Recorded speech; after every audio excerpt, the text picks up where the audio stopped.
مظلوم کی آواز اور مجھے اسحاق جاوید کہتے ہیں۔ ناظرین، آج میرے ساتھ ٹیم مظلوم کی آواز کی لیگل ٹیم موجود ہے۔ ایڈوکیٹ ہائی کورٹ شمس الہادی صاحب ہمارے ساتھ موجود ہیں، ایڈوکیٹ ہائی کورٹ عبدالجلیل صاحب ہمارے ساتھ موجود ہیں۔ سب سے پہلے تو ہم اس ٹیم کے انتہائی مشکور ہیں کہ ٹیم مظلوم کی آواز کے توسط سے آنے والے مظلوموں کے کیسز یہ فری آف کاسٹ پروسیڈ کرتے ہیں، اس کے لیے ہم ان کے انتہائی مشکور ہیں۔ گزشتہ لاک ڈاؤن جو ہے یہ عدالتوں کے اوپر، عوام کے اوپر، مقدمات کے اوپر اور اسپیشلی وکلا برادری کے اوپر کس طرح سے اثر انداز ہوا ہے، اس حوالے سے بھی ان سے بات کریں گے۔ سر کیسے ہیں؟ سب سے پہلے تو ہم آپ کے انتہائی مشکور ہیں کہ آپ نے ہمیں اپنا قیمتی وقت دیا، اور اس بات پر بھی ہم آپ کے مشکور ہیں کہ ہمارے کیسز جو ہوتے ہیں آپ ان کو فری آف کاسٹ پروسیڈ کرتے ہیں، مظلوموں کو انصاف دلوانے میں آپ اپنا ایک اہم کردار ادا کرتے ہیں۔ ہم اس چیز کے لیے آپ کے انتہائی مشکور ہیں۔ بہت بہت شکریہ آپ کا، آپ نے ہمیں جوائن کیا آج ہمارے آفس میں۔ ہم اے نیوز چینل کا بھی انتہائی مشکور ہیں کہ آپ نے اپنا ٹائم نکالا اور ہماری آواز جو ہے اپنی عوام تک پہنچانے کی کوشش کی ہے۔ ٹھیک ہے سر، گزشتہ لاک ڈاؤن کے حوالے سے آپ کیا کہیں گے کہ یہ عوام کے اوپر کس طرح سے اثر انداز ہوا ہے، مقدمات پر کس طرح سے اثر انداز ہوا ہے، اور عدالتوں پر اس کا کیا اثر پڑا ہے، اور وکلا برادری کو کس طرح سے مشکلات کا سامنا رہا ہے؟ اصل میں جو پہلا لاک ڈاؤن تھا وہ تو پورے ورلڈ اوور پوری دنیا میں تھا، اور اس کے اثرات جو ہے نہ صرف پاکستان میں بلکہ پوری دنیا میں ہر ملک میں محسوس کیے گئے، اور کافی ہلاکتیں ہوئی ہیں۔ اور اس طرح ہماری جو جوڈیشل سسٹم ہے اس کے اوپر بھی اس کے کافی اثرات ہوئے، اور ہماری جو سیول فیملی رینٹ کیسز تھے، کرمنل کیسز تھے، وہ سارے اس میں بہت زیادہ افیکٹ ہوئے، اور اس میں خاص کر جو ہمارے جو کرمنل کیسز تھے اس کے اوپر بھی کافی اثرات ہوئے۔ اور کیسز تو ظاہر بات ہے وہ تو آنا ہر دن نئے نئے کیس مطلب رجسٹر ہوئے ہیں، اور لیکن اس کی ڈسپوزل مطلب ہے کہ نہیں تھی۔ اس وجہ سے جو رش ہے وہ مطلب کہ ہمارے عدلیہ کے اوپر بڑھ گیا ہے، اور عوام کو کافی مشکلات کا سامنا کرنا پڑا۔ اس میں ہمارے جو وکلاء صاحبان تھے اس کو بھی ظاہر بات ہے جو ڈیلی آتے ہیں، ڈیلی کماتے ہیں، ان کے اوپر بھی اثرات ہوئے، اور ان کا جو معاشی حالت تھی وہ بھی انتہائی خراب ہو گئی۔ تو لہٰذا مطلب کہ اب چونکہ یہ ایک اچانک ایک وبا آ گئی، پورے دنیا میں آ گئی، اس کے اثرات مطلب کہ عوام نے بھی مطلب کہ عوام کے اوپر بھی آئے، ہمارے وکلاء صاحبان کے اوپر بھی آئے۔ اب اس میں کچھ ایسے جو SOPs تھے اس کو مطلب ہے کہ گورنمنٹ نے جو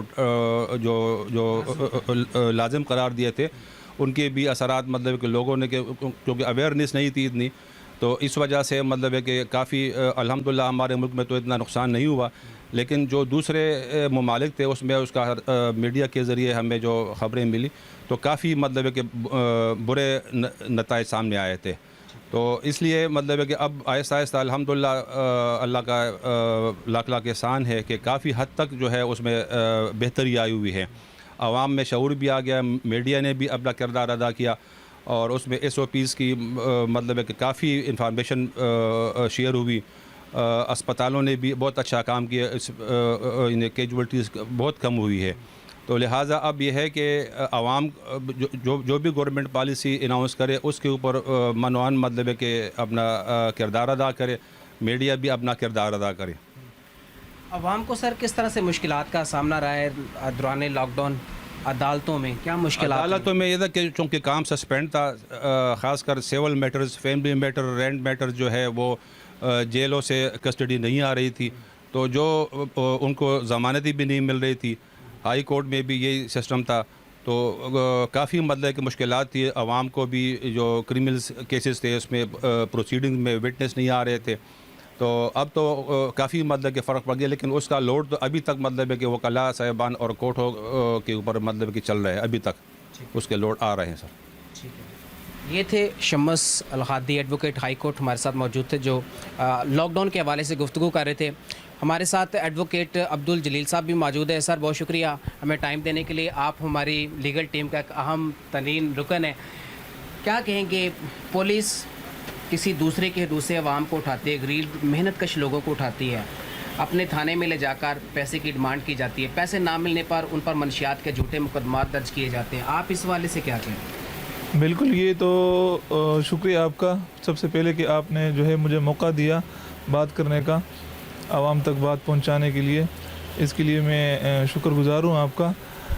یہ ہمارے جو غریب علاقے ہیں ان میں عموماً یہ زیادہ ہوتا ہے کیونکہ وہاں ایجوکیشن کی تھوڑی کمی ہوتی ہے اور اویئرنیس اتنی نہیں ہوتی، اسی وجہ سے اس کا فائدہ اٹھاتے ہوئے پولیس صاحبان اکثر اس طرح لوگوں کو اٹھا لیتے ہیں اور پھر بعد میں بلیک میل کرتے ہیں پیسوں کے لیے۔ جب وہ پیسے ان کو نہیں دیتے ہیں تو یا تو وہ خود اپنے تانے میں ان کے خلاف ایف آئی آر کاٹ دیتے ہیں یا کسی اور تانے میں جو ہے وہ جا کے ان کے خلاف جھوٹی ایف آئی آر کٹوا دیتے ہیں، چرس وغیرہ کی جھوٹے جو ہے اسلحے وغیرہ کی ایف آئی آر کٹوا دیتے ہیں اور اسی طریقے سے وہ ان کو دباتے رہتے ہیں جو کہ اللیگل ہے۔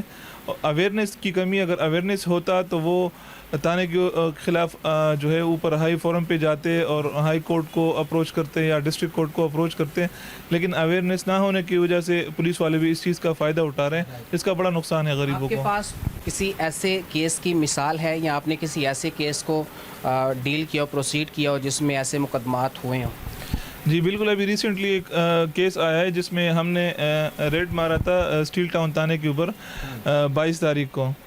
تو 22 تاریخ کو ریڈ مارا تو وہاں سے لازمی بات ہے ان کو انفارمیشن مل جاتی ہے کہ بھئی کورٹ سے جو ہے وہ مجسٹریٹ صاحب آ رہے اور ریڈ ماریں گے۔ تو ریڈ مارنے کے بعد وہ ان کو پہلے سے انفارمیشن مل گئی، انفارمیشن ملنے کے بعد انہوں نے وہاں سے بندہ ریموو کیا اور پھر اگلے ہی دن ابراہیم حیدری کے حدود سے انہوں نے ایک ایف آئی آر چرچ کی جھوٹی ایف آئی آر جو ہے وہ کر کے ان کو کورٹ میں پیش کر دیا۔ اب جب وہاں مجسٹریٹ صاحب گئے وہاں تو بندہ نہیں تھا کیونکہ ان کو اطلاع مل جاتی ہے کہ بھئی چاپا مارنے آ رہے ہیں، اور مارنے سے پہلے انہوں نے وہاں سے بندے کو ریموو کر کے ابراہیم حیدری کی جورسڈکشن میں جا کے ان کے خلاف اگلے دن جھوٹی ایف آئی آر کٹوا دی۔ تو یہ معاملات چل رہے ہیں غریبوں کے ساتھ اور اس کا جو ہے وہ ہائر آفیشل کو جو ہے اس کے اوپر ایکشن لینا چاہیے۔ تو آپ کیا سمجھتے ہیں کہ ہائی آفیشل اتھارٹیز کو ایسا کون سا قانون تجویز کرنا چاہیے، بنانا چاہیے جس سے غریب عوام بچ سکے؟ چونکہ غریب جو لوگ ہیں وہ اپنے آپ کو بے گناہ ثابت کرتے کرتے جیبیں خالی کر لیتے ہیں۔ دیکھیے آفیشل ہائر آفیسر جو ہے ان کو ان چیزوں کا سب کا علم ہے۔ دیکھیے ہر تانے میں اگر سی سی ٹی وی کیمراز موجود ہے اور وہ ان کا ریکارڈنگ چیک کرے کہ کون سا بندہ آیا ہے، کون سا بندہ نہیں آیا اور کون سا بندہ کتنے ٹائم کے لیے یہاں موجود ہے، تو یہ تو جو ان کے بڑے ہیں ان کو چاہیے کہ ان چیزوں کو چیک کرے، سب معلوم ہوتا ہے ان کو، آئے وہ ان کے اپنے تانوں کا ریکارڈ چیک کرے۔ اب ریسنٹلی ابراہیم حیدری کے اوپر جوڈیشل مجسٹریٹ نے ریڈ مارا، وہاں 25 سے زیادہ بندے موجود تھے جن کے اوپر کوئی ایف آئی آر نہیں تھی، کوئی روزنامچہ میں انٹری نہیں تھی، لیکن مجسٹریٹ صاحب جو ہے صرف اپنے ان بندوں کو لے کے گئے جن کے لیے ان کو بھیجا گیا تھا۔ اب 2 بندے وہ تو لے کے گئے ساتھ جن کے لیے بڑے صاحب نے بھیجا تھا، اب جو باقی جو بندے تھے جو بغیر انٹری کے اور بغیر ایف آئی آر کے وہاں لاک اپ میں تھے، تو مجسٹریٹ صاحب کو چاہیے تھا کہ وہ ان کے لیے بھی کچھ کرتے ہیں۔ اب معاملہ یہ ہے کہ یہاں ہمارے آفیشلز بھی اس چیزوں کو محسوس نہیں کرتے، سب کچھ قانون موجود ہے، ساری چیزیں موجود ہیں، لیکن کوئی پراپر طریقے سے اویئرنیس نہیں ہے یا ان کو جان بوجھ کے اس طرح سسٹم کو لے کے چل رہے ہیں۔ بہت شکریہ۔ نجم الاسلام صاحب ہمارے ساتھ موجود ہیں، یہ بھی ایک سینئر وکیل ہیں اور ہماری ٹیم کے ایک ممبر ہیں۔ سب سے پہلے تو بہت بہت شکریہ اے ٹیم کا جنہوں نے ہمیں مدعو کیا عوام کی رہنمائی کے لیے۔ تو میں آپ کو بتانا چاہوں گا کہ ہمارے کرمنل جسٹس سسٹم جو ہے اس میں کافی ریفارمز کی ضرورت ہے، کیونکہ اگر اس میں ریفارمز نہیں ہوتی تو یہی جو گھسا پٹا نظام ہے اس کو وہ چلا آ رہا ہے شروع سے، اور اسی کی وجہ سے پولیس جو ہے پروسیکیوشن کا کیس مضبوط نہیں ہوتا، انویسٹیگیشن جو ہے وہ صحیح پراپر طریقے سے ہو نہیں پاتی، اس میں اتنے لیکوناز ہوتے ہیں کہ ان کا فائدہ اٹھا کے جو مجرم ہیں وہ بری ہو جاتے ہیں۔ تو اور جو پولیس کا جو سسٹم ہے، جو اگر جو آپریشن ہے وہ ان کو پیسے نہ لینے کی وجہ سے وہ بک کر لیتے ہیں جھوٹی ایف آئی آر میں، اور انویسٹیگیشن سے انویسٹیگیشن نہیں کرتی، اس لیے جو ہے وہ یا تو ان کو سزا ہو جاتی ہے یا پھر جو مجرم ہے وہ چھوٹ جاتے ہیں۔ تو اس میں حکومتی لیول پہ ہمیں چاہیے کہ اس کو ریفارم کریں، اس میں جو ہے وہ تبدیلی لائیں اور ان کو جو پولیس کی انویسٹیگیشن ہے اس کو صحیح طریقے کارروائی کو مرتب کریں اور ان کو جو ہے وہ جو صحیح طریقے کار کو اپناتے ہوئے جو مجرم ہیں ان کو اصل سزا تک پہنچائیں۔ سر ایک بار پھر میں آپ کی طرف آنا چاہوں گا، تھوڑا سی یہ بتا دیں کہ اگر پولیس کسی کے گھر کا تقدس پامال کرتی ہے، کسی کے گھر کی دیواریں پلا کر گھر کے اندر داخل ہوتی ہیں، ان کی دیواریں دروازے توڑ کر گھر کے اندر داخل ہوتی ہے، تو اس کے لیے قانون کیا کہتا ہے؟ قانون تو سر اس کے لیے یہ ہے کہ کسی بھی پولیس افسر کو کے پاس یہ اختیار نہیں ہے کہ وہ اپنے علاقے کے کسی معزز کونسلر کو یا معزز آدمی کو اپنے لیے بغیر مطلب کہ انٹر ہو. دوسری بات یہ ہے کہ اس میں جو سرچ وارنٹ ہے علاقہ مجسٹریٹ سے وہ ان کے لیے ضروری ہے. ان کی غیر موجودگی میں وہ کسی بھی گھر کی چار دیواری کو مطلب ہے کہ وہ اندر جا نہیں سکتے ہیں. تو یہ تو مطلب قانون آلریڈی موجود ہے. اب اگر وہاں پر یہ تو جو علاقے کے معززین ہیں ان کی بھی ذمہ داری بنتی ہے کہ وہ آ کر کورٹ میں ان کے خلاف آواز اٹھائیں, ان کے کمپلینٹ فائل کرے. سیشن جج کے بعد جو ہے مطلب ہے کہ وہاں پر جائے. اگر ظاہر بات ہے جب پولیس نے کیا ہے تو پولیس تو ان کی رپورٹ نہیں لے گا, وہ ایس پی کے پاس چلے جائیں اور ایس پی جو ہے ان کی کمپلینٹ سنے. اگر وہ نہیں سنتا ہے تو پھر عدالت کے پاس, سیشن جج کے پاس یہ اختیار ہے کہ ایسے پولیس کے خلاف کارروائی کا آرڈر وہ دے سکتا ہے, ایف آئی آر درج کر سکتا ہے. اگر عوام جو ہے عوام خود مطلب کہ اس چیز کا خیال نہ رکھے اور مطلب کہ اگر کسی پڑوسی کے گھر کے اندر پولیس گھس جاتا ہے without any warrant search warrant جو ہے, تو ظاہر بات اور وہ خاموش رہے تو پھر ایسے عوام کے ساتھ پھر ایسے ہی ہوگا. کچھ عوام کو بھی آواز اٹھانی ہے. میڈیا مطلب آج کل بہت اچھا رول مطلب کہ ادا کر رہی ہے اس سلسلے میں.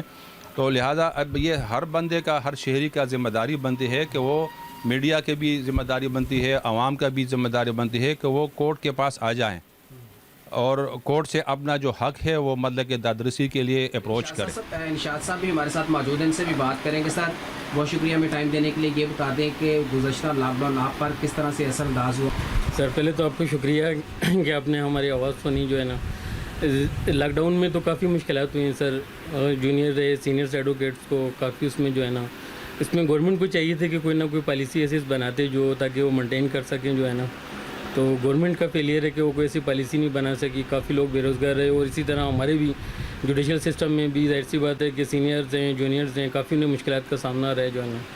تو جو ابھی تک وہی سچویشن برقرار ہے صورتحال ہے. جی سر ٹھیک ہے, بہت شکریہ. یہ تھی جی ٹیم مظلوم کی آواز کی لیگل ٹیم جو آج ہمارے ساتھ موجود تھی, اور ہم نے کوشش کی اس پروگرام کو آپ تک پہنچانے کی تاکہ وہ تمام طرح حقائق جس میں زیادہ تر غریب عوام کو نقصانات کا سامنا کرنا پڑتا ہے, جس میں اسپیشلی جو زیادہ تر کیسز سامنے آ رہے ہیں وہ پولیس کے کیسز سامنے آ رہے ہیں کہ پولیس کس طرح سے مختلف جھوٹی ایف آئی آرز میں غریب عوام کو, معصوم لوگوں کو نامزد کرتی ہے. اور ان لوگوں کے لیے کیا قانون موجود ہے, ان لوگوں کو پولیس کے خلاف کون سی کارروائی کرنی چاہیے, معزز عدالتیں ان کے لیے موجود ہیں. اور وہ لوگ جو کہ جھوٹی ایف آئی آرز کا نشانہ بننے کے بعد بری ہوتے ہیں لیکن وہ کسی کارروائی کرنے کی بجائے وہ گھروں میں بیٹھ جاتے ہیں, تو ان کے لیے بھی ایک قانون موجود ہے. ان کے لیے بھی سکتے ہیں. پروگرام مظلوم کی آواز کے ساتھ اسحاق جاوید کو اجازت دیجیے گا.